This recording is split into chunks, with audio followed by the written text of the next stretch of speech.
If you're trying to buy one of these older Roadtreks or similar Class Bs, I wish you luck. I recently got a comment from a viewer.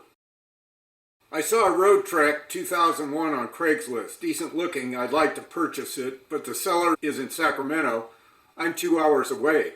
I can't drive down and not know how to drive both vehicles back. I asked him if he could meet me in my area or halfway or some flexibility, and he flat out refused. It's frustrating. What might be frustrating them is their lack of understanding about the market they're trying to operate in. This is a seller's market. Sellers have a lot of people interested in their vehicles. They don't have to do anything. I'll tell you about my purchase of my Roadtrek out in the driveway there. There were still some available back then. When the one I have came up on Craigslist, it was only up there about 15 minutes. I called the seller in Oregon. I live in Santa Cruz. That's over 10 hours away. I told the dealer I was ready to put a deposit on the vehicle to hold it while I made arrangements to get up to Oregon. I rented a one-way rental on a car, and I drove to Oregon to get my first look at the vehicle. So initially it passed my inspection, and the dealer got in the van and led me to the airport so I could take back and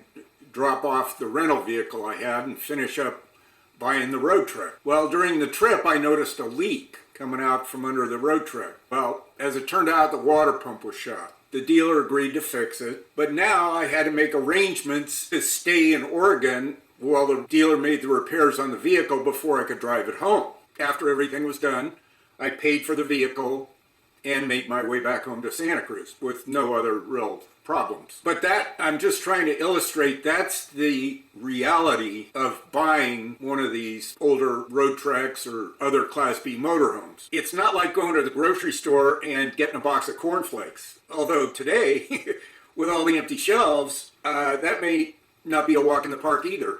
So what's my advice? Well, get all your ducks in a row. The main thing is ask yourself, am I ready to buy this vehicle? If you're not, don't even bother looking at them. It's a waste of your time and the time of anybody that is in the process of trying to sell theirs. Then ask yourself, am I ready to overcome whatever obstacles might come up? Yeah, I have the finances, I know what the prices are, which we'll get to, then go for it. Now is the time.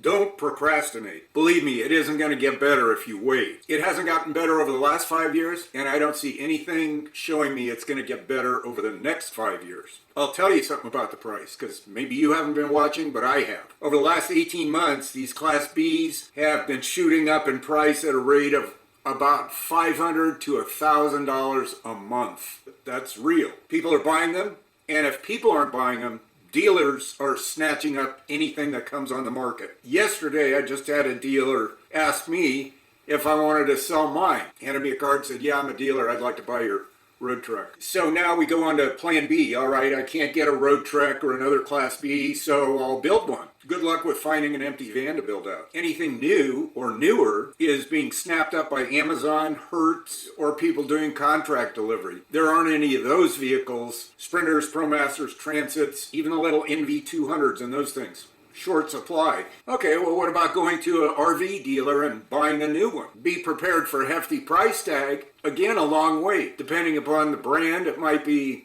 6 months or a year from now, or longer. The reality is this. You have to be ready to act at a moment's notice. All your ducks in a row. Put on your most creative problem-solving hat. Nothing and nobody out there cares about how frustrated or confounded you are. No one is going to put one of these vehicles in your driveway but you. I hope that helps you. And if it does, like the video, give it a thumbs up. If you think it'd help somebody else, please share it with them. And ring the bell to get notified when new content gets posted. And always comment as you see fit. Till the next video, see you later.